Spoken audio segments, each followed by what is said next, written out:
Udumo kuNkulunkulu kweliphezulu nokuthula emhlabeni kubantu abathokozelwa nguye. Kuba uNsibando kubingelelayo ndlalifa izulu ngithi uJesu Kristu inkosi. Siyambonga-ke kakhulu uNkulunkulu wethu, siyamdumisa ukuba sikwazi ukuhlangana namhlanje emva kwempela sonto sukwini langomsombuluko. Siyabonga kakhulu, siyamdumisa uNkulunkulu wethu. Besihlangene-ke enkonzweni ebesikuyona sithi life is a choice. Ukuphila kungukukhetha kwakho. Ukuphila yazi noma yini, mawusukuma nje uya endlini encane ukhethile uyakhona, mawuthanda ungahlala futhi. Uqinani ngesikhathi ukuqinisela ukuthi hayi ngizobuye ngiyake ngiqedele lento engiyenzayo. Uzibambe. Yayibona loo nto, ayikho into oyenzayo kungekhona ukukhetha. Umbuzo wami uthi ukhetha kanjani? Ukhethe kahleke ukuze uphile. Ngoba mawukhethe kabi uzokufa. Lisho njalo izwi lenkosi Deuteronomy chapter 30 verse 15 besikhuluma ngaye izolo. Ayike bangcwele bantwana bakaNkulunkulu, asiphume lapho. Sibuye size ekhaya lezwi ku-studio 3. Ku-studio 3 ekhaya lezwi. Engithanda ukusho ke njengamanje ilokhu. Nginesicelo ukuthi ke nizitheste inamba eninginikeza zona ukuthi ziya WhatsApp yini. Ake uyitest inamba before unginikeze. Ngisengeke ngakusho kaningi ngathi kuvele kube umoya othize uthelelane. Angazi kwenziwa yini. Bekuthi gqwa umuntu anginikeze inamba wrong noma nginike inamba engena WhatsApp. Kulokuthi gqwa. Namhlanje kuseni abantu bebengebaningi befanele ngibafake. Uma ngaphazami bebela ku-15. Wonke wabantu inamba zabo azinayo WhatsApp. Inamba zabo azinayo uWhatsApp. Bese ngizibuza ukuthi kanti lo muntu wena awumu-WhatsApp angayini? Why ungamu-WhatsApp? Why umuntu mayikunike inamba ungayicheck? Uthathe nje uyidlulisele kubaba uNsibande. Angazi noma unganaki noma ingoba unandaba mangilihambisile nje igama. Ngiyanicela-ke bazalwane. Ngishilo ngathi kuvele kube umoya, kusho ukuthi usungenileke lo moya okuletha inamba ezingena WhatsApp. Aqhamuka omunye sethi hawu cha yokufona kuphela le, nansi uWhatsApp. Bungambuza ingane eqaleni ukuthi ya WhatsApp inamba yakho. Simple as that. Musuthatha for granted ukuthi bonke abantu baya WhatsApp ngoba nakho uWhatsApp wena. Mina benga WhatsApp mina. Ngingakufuni uWhatsApp up until 2020 ngiqala ikhaya lezwi. Bengakwazi nje uWhatsApp. So ke musuthatha for granted ukuthi wonke umuntu ya WhatsApp. Uma senivumelene nomuntu uthi umfake ekhaya lezwi, mbuza ukuthi ya WhatsApp ande namba. Kungenjalo isave wena bese uyamWhatsApp uthi uJesu Kristu inkosi, umbona uyamthola yini. Usuyamnikeza kubaba uNsibande. Kakhulu ngoba uma ubhede inamba yabhede inamba yangena komunye umuntu, ngafaka omunye umuntu egroupini, it becomes a very big problem. Kuba inkinga kubaba uNsibande. Abantu abafani. Abanye bavele ba-exit nje quietly. Ngithi mase ngithi hayi uSibani usephumile, athi lona uthi akakaze angene ukuthi ngene bani umuntu wrong. Omunye akhuluma ashiya amagama abuhlungu kimina ngoba imina phela ngimfakile. Yayibona loo nto le. Isiphi izathu esidatha ashiya amagama abuhlungu? Wena ngokungaqapheli. Kwesinye isikhathi inamba ibhede wena ngqo uyibhede nje. Umnikazi wayo ukunikeze kahle, wena wayibheda ukungaqapheli. Ake siqaphele siwenze ngendlela efanele umsebenzi kaNkulunkulu. Ngiyalisaba leli verse uJeremiah 48 verse 10. Qale kusi umuntu ogodla inkemba yakhe egazini nowenza umsebenzi kaJehova ngokuganakekeli. Qale kusiwe lo muntu. Uhlula ukucheck inamba nje. Uhlula ukubuza umuntu nje ukuthi ya WhatsApp inamba yakho. Abesethi naye WhatsApp ufuna no WhatsApp, abese yakunika noma kutshena cha ngo-WhatsApp nini ungalokhu umletha. Yayibona lonto ilula nje injalo. Kanti uzomthola kanjani wena uma ungama-WhatsApp uma esephumile ngoba phela kufuneka umthinte. So yazi ukuthi uma ungabhede number kuphatha ukuthi izongena komunye noma ayizongena kumuntu. Omunye aqhamuka ethi ngicela ungifakele usibanibani. Ngithenga lo sibanibani ngamfaka mina wathi angimfaka. Uthi akazitholi inkonzo. Kanti indaba angayitholi inkonzo wanginika inamba wrong. So inkonzo ziye enambeni wrong. Azikho umnikazi wazo. Okugcina abazalwane mabefaka abantu bhala phansi umusukhuluma. Ukukhuluma imininingwane yomuntu kuyazona izinto. Bhala phansi. Nganitshela ngathi kuyi-advantage ukubhala ngoba nefoni yakho ayigcwali. Isheshe igcwale ifoni ishutha njalo, isheshe igcwale ifoni enama-VN amaningi. Kodwa ukubhala akugcwalisi ifoni, ukubhala nje. Akuyenzi ifoni isheshe igcwale. So jwayelana nokubhala, ukhulume ngoba ukhuluma ubufakazi. Anginqabi zikhona izinto ofuneka ukukhuluma, anginqaba ngishaya imithetho lapho. Kodwa sengiyasho nje ukuthi kujwayele ukubhala. Kujwayele nje ukubhala. Ngoba useva nefoni yakho nje nawe uqobo lwakho ukuthi ingasheshi igcwale, ingasheshi freeze, ilahla ama-dates uwe lo usuyatatazela. Awucabange ukube mina i-date ngikunika nge-VN. Ake sishintshe lento. Wena unginika abantu nge-VN, nami ake ngikunikeze ama-date akho uzobhukha nje nge-VN. Kufuneka wenze njani? Thatha ipeni nephepha ubhale uhlehle ne-VN. Angizange ubaba uNsibanda utheni la? Uthi usathu ubhala utheni isikhathi uphinde uhlehle. Ithini inamba ayikhulumile soyifone. Yayibona lonto le. Yilento engenzisa yona manje nginika abantu nge-VN. Yilento engenzisa yona ke. So ngiyacela ke maniletha abantu nge-VN njalo ningabaletha abantu nge-VN bhala phansi. Nobhukhayo yazi ukubhukha uma ngithi mina simukela kuphela ababhukhayo ngempela sonto nabaletha abantu. Bese bevela abantu babhukhe nge-VN. Ngizoyibona ngani mina i-VN ukubhukha le noma ubufakazi ngoba kufuna ngiyilalele sengenza isono. Angiwalaleli ama-VN ngempela sonto. So wena kuzosala wena uthanda ukubhukha nge-VN. Ngoba ngizoyilalela i-VN yakho bazobhukha babhukha abantu. Kugcine wena mhlawumbe usunumber 20 sekungena abantu abawu-19 phambi kwakho ngoba wena usebenzisa i-VN sengoze usiyoze wena uyilethe Monday. Ulethe into ofana ngabe wayibhala. Yayibona lo. Ngibona ngani mina ukuthi le VN yokubhukha? Angikwazi ukubona. So asiyeke nje ukubhukha ngama-VN, asibhale phansi. Ayike ngicabanga ukuthi masilalela senza lezi zinto sizoba ikhaya lezwi elihle elisebenza kahle nangokubambisana. Angidluleke lapho bazalwane. Siyacela isipheko abantu basithumele ngoba siyagcina ukuthenga. Mangaphazami kusasa ngoLwesibili iyafika i-mobile freezer noma ke i-fridge leli lihambayo bazobe belethe seliqashile. Iyalandwa nenyama. So kusho ukuthi isikhathi sokuyothenga izinto asisekho. Mawuletha imali emva kwanamhlanje uthi siyenzeni ngempela? Ngiyayibuzela nje sizoyenzani? Yebo kukhona oyedwa ocelile wathi uzohola ngomhla ka-5 ucela ukuyiletha. Ngazoyedwa ngavuma. Kodwa ngale kwalokho nje asiyeke lento ukuthi imali sizofika nayo ngelanga. Izokwenzani leyo mali? Izokwenzani leyo mali ngoba sesidlulile? Yayibona lonto le. Ngakho ke ngiyacela nje bazalwane ake sinikeleni imali yesipheko. Ngiyacela nje kade zamenyezelwa lezi inkonzo. Ake uzame phela ukuyibeka imali kusekude. Emva kwalezi ngo-October inkonzo zabe fundisa. Isipheko sisafana u-300 rand. Emva kwaleyo yabefundisi ngoDisemba inkonzo zabasha isipheko siyafana u-300 rand.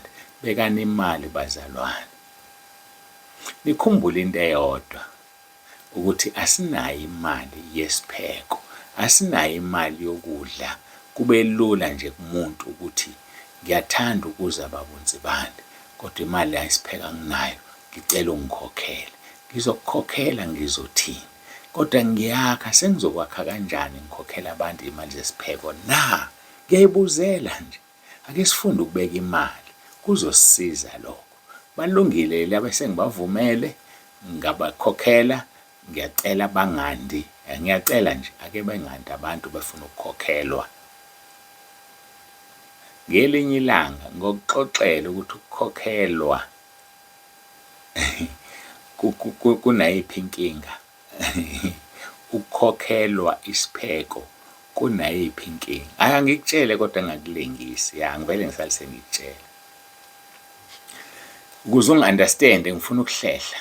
Ngisaqala umsebenzi ngo-2011. Sasibalanda abazalwane endaweni eziningi ezihlukene. Bakhulu umsebenzi even izibalande kabili endaweni eyodwa kabili. Ngifuna ukukutshela ukuthi namhlanje akukhona oyedwa walabo bazalwane ababelandwa. Akukho noyedwa manje. Mhlambe lento ngiyenze iminyaka ewu7 noma ewu8 ngithutha abazalwane. Akukho noyedwa kulabo ababethuthwa. Yazi inkinga ikuphi? Mayisefika phambi kwesihlalo sokwahlulela, uzothi uNkulunkulu ngakunika imoto yami. Waphela kaNkulunkulu le moto. Angaze ngitshele sethola kanjani le van. Ngathandaza ngayicela kuNkulunkulu, ngingaqualify ukuyithenga mina. Sengiyekile ukusebenza, iyayidula ngaleso sikhathi. Nomama engaqualify, ngakhuleka ngathandaza ngathi Nkosi, siyacela ukuyithola le van. Ibe yi4x4. Ngayisho ngayiqeda. Icela iphasi idili kaMama. Wahamba umama yaphasa idili yakhe kalukhuni yaphasa ngoba ngithandazile. Manje uzothi uNkulunkulu ke ngakulanda ngeveni yami ngakuletha enkonzweni, waphuma enkonzweni ngakuhambisa ekhaya kodwa wahluleka ukungikhonza. Angazi uma siyayizwa lento, siyoba njani isihogo lapho? Siyoba njani? Athi uNkulunkulu ngakulanda, ngaphinde ngakuphindisa ngakushumayeza, ngakuphindisa emuva. Every Sunday ubulandwa. Ivuka inceku yami entatha iyolanda wena. Baphi namhlanje? Abekho bonke. Asifundeni ukubeka isiphelo. Ngeke mina ngingakunika usicela ngokunika mina. Kodwa inkinga ila, anginayo mina imali. Imali kaNkulunkulu. Uzothi uNkulunkulu weze enkonzweni. Abantu abanye babekukhokhela ukudla wena ngawe wakunikwa yimina kodwa ugcina ungasangikhonzi. Uzothini? Hayi ngiyayibuzela nje uzothini? Fundani-ke bazalwane ukubeka imali. Umuthanda ukuya enkonzweni, beka imali. Kuzokusiza lokho. Kodwa noma yinini uNkulunkulu manginginikile, ngeke nginqabe ukukunikeza uma uyifuna. Hayi ngokunika mina, ngokunika. Kodwa nje ngithi angikuvula amehlo ukuthi kungakujabulisi ngoba into ezokwenzeka bazokwanda. Kodwa kugcina kube uhafu wenkonzo wonke asinaso isipheko babonsibande mina ngiyathanda ukuza. Kuba njani ngosuku lokwahlulelwa? Uyayibona i-challenge ozinikeza yona yezinga lokukhola okuhlukile kwabanye abantu. Hayi-ke angidluli. Akudlulwa ngendlu yakhiwa. Bengisika nje elijikayo. Asiye enkonzweni yethu. Isikhathi sesihambe kanje. Hawu. Uyakhuluma naye lo baba lo. Kodwa wakha abantu. Ukuthi abantu bangazilanduleli ngosuku lokugcina. Wozani nina esenginithembisile. Wozani ningajiki. Okwenu bongani uNkulunkulu nimkhonze. Nimkhonze. Khona ninesizathu sokumbonga. Nkosi, ngifikile enkonzweni, wangondla ngezwi, wangondla emzimbeni. Ngiyakuthanda, ngiyakukhonza uNkulunkulu nomusa. Asimkhonzeni uJesu. Hayi babonsibande. Mina nginayo imali, kodwa ngokunike kaNkulunkulu, ngokunika yona. Hayi-ke asidluli. Hey, sengikhulume kakhulu. Sekuthi angivale. Cha ngeke ngivale. Ake siguqe sikhuleke. Sicela uNkulunkulu abe nathi ezweni lakhe.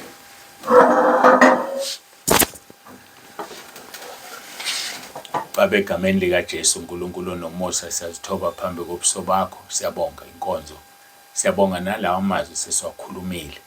Abaningi-ke bazocabanga ukuthi avela kimi bengawaplanile bengawazi. Mhlawumbe bengikuplanile lokhu kokuqala kokukhuluma ngabantu ngey'nombolo, kodwa lokho sekuvuka kamuva, cha.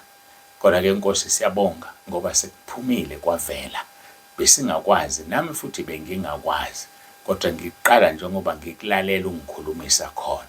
Sisize Nkosi singazilanduleli ngalutho. Sisize Nkosi sikukhonze sihambe ngobungcwele.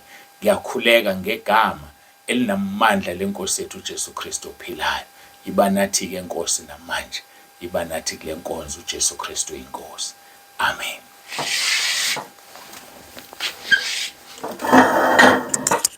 Ake siyambonga uNkulunkulu wethu kakhulu, siyambonga. Ekhaya lezwi. Ayike sikhuluma ngomkhuleko weNkosi yethu uJesu Kristu, sigcine sikhuluma ngamandla akhe. Amandla akhe sathi sizowathinta, sicabanga ukuthi bekungumgqibelo sikhuluma ngawo. Sifundeke izwi leNkosi elumgogodla, umkhuleko weNkosi uJesu, John chapter 17 verse 1 no verse 2. uJesu wakhuluma lokho esephakamisela amehlo akhe ezulwini wathi, Baba, isikhathi sifikile, khazimulisa indodana yakho ukuze indodana ikukhazimulise wena. Njengalokhu iphila amandla phezu kwenyama yonke ukuba bonke oyiphe bona ibaphe ukuphila okuphakade.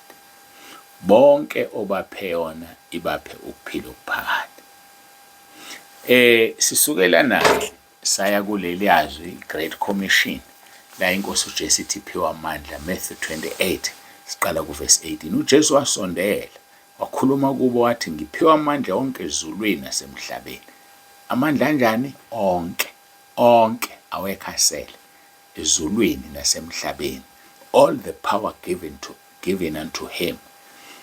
Verse 19, ngalokho hambani nenze izizwe zonke abafundi nibabhaphathise egameni likaYise nelendodana nelikaMoya oNgcwele, nibafundise ukugcina konke enginiyale ngakho. Bhekani mina nginani izinsuku zonke kuze kube sekupheleni. Sase siyobuka amandla akhe laphaya kuKolose. Siwabukile, sengiyabona ukuthi ngathi ngigcina ngakhuluma ngifunde nje futhi namhlanje. Siqale kuverse 13 ngumgqibelo, kodwa namhlanje ngifuna ukuqala kuverse 11. Uthi niqiniswe nokuqiniswa, baseKolose chapter 1 verse 11. Niqiniswe nokuqiniswa konke ngokwamandla enkazimulo yakhe, kuze kube ngukubekezela konke nokubheka kade ngokujabula. Nibonga uYise wanenza nifanele isabelo sefa labangcwele ekhanyeni. Verse 13, owasikhulula emandleni obumnyama nowasibeka embusweni wendodana yothando lwakhe, okukuyo sinokuhlengwa ukuthethelelwa kwezono, yona ingumfanekiso kaNkulunkulu ongenakubonwa, izibulo lezidalwa zonke. Verse number 16, ngokuba kwadalelwa kuyo konke okusezulwini nasemhlabeni, okubonwayo nokungabonwa, ngokuba kuyizihlalo zobukhosi, nokuba kuyimibuso, nokuba kuyizikhulu, nokuba kuyiziphathimandla, konke kwadalwa ngayo, kwadalelwa yona. Verse number 17, yona ingaphambi kwakho konke, nezinto zonke zimi ngayo. Yona iyinhloko yomzimba ngisho ibandla, engukuqala, izibulo kwabafileyo, ukuze yona ibe ngokuqala ezintweni zonke, ngokuba kwaba kuhle kuye ukuba ukugcwala konke kuhlale kuyo.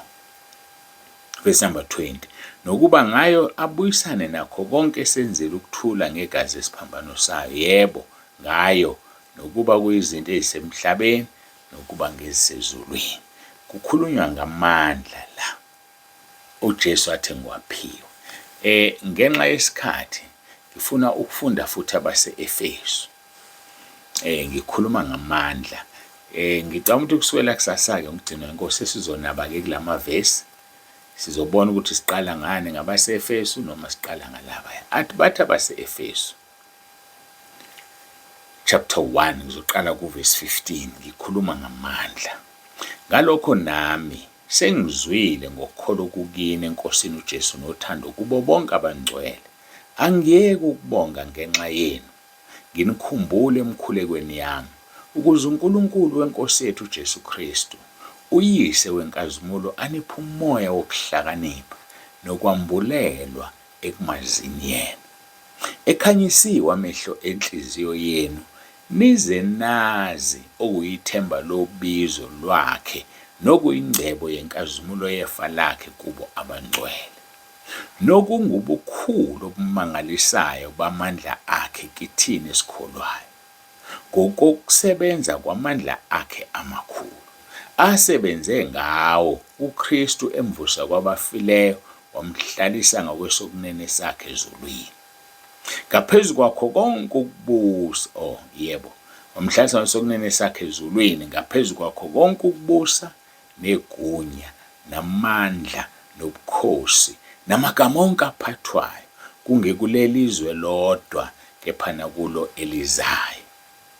Wakubeka konke phansi kwezinyawo zakhe, wammisa waba inhloko phezu kwakho konke kulo ibandla, elona lingumzimba wakhe, ukugcwala kwakhe, ogcwalisa konke kubo bonke. Amandla lawa waphiwa uJesu athi ngiwaphiwe ezulwini nasemhlabeni. Angikhohleli ukukhuluma ngomkhuleko. Iwona lo mkhuleko osusijikise wasisemandleni, lapho ethi ngiphiwa amandla ezulwini nasemhlabeni.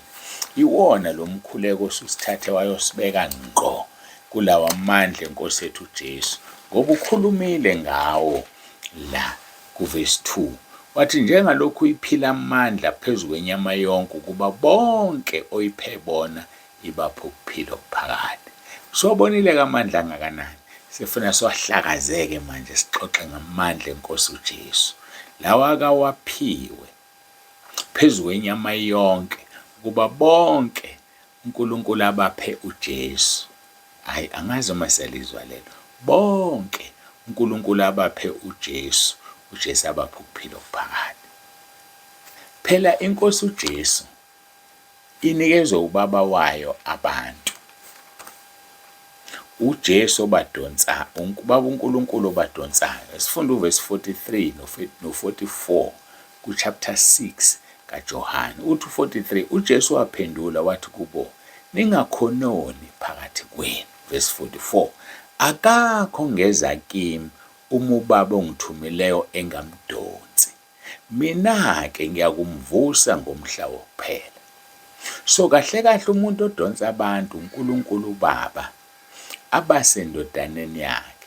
Uthi akekho ngeza kuye ubaba engamdonsi. Owakhe umsebenzi uJesu kumvusa ngomhla wokuphela. Uma ukhumbula uRoma 10 verse 9 esiwukhulekayo, mawusuphela ngithini? Ngithi Nkosi Jesu ilondoloze uzungivuse ngomhla wokuphela, ngoba uyena kuphela ovusayo ngomhla wokuphela. Hayi, angazi uma ngizwa yini. Uyena kuphela ovusayo, kodwa amandla waphiwe uyise. So ke uthi ke akekho za kuye engadonsiwe ubaba. Yikho ke emkhulekweni wakhe chapter 17 ngokaJohane verse 2 ethi njengalokhu iphila amandla phezu kwenyama yonke ukuba bonke oyiphe bona indodana yakho. Yabona, uyabadonsa abanika uJesu. uJesu abangcwelisa, abahlanze, abe yindlela ababuyisele kuBaba. Uthi uJesu akekho ozoya kuBaba ngaphandle kwami. Kanti noBaba noma engashongo kusho indodana ithi akekho ozoza kimi engadonsiwe uBaba. Hayi, angiyazi mina lento. Bayazwana laba bantu, baqhumene laba bantu bamunye. Akekho ozoya kuJesu engadonsiwe uBaba. Akekho ozoya kuBaba engahambi ngendlela enguJesu. Asiguqe sikhuleke simbonge uNkulunkulu wethu isikhathi sihambile.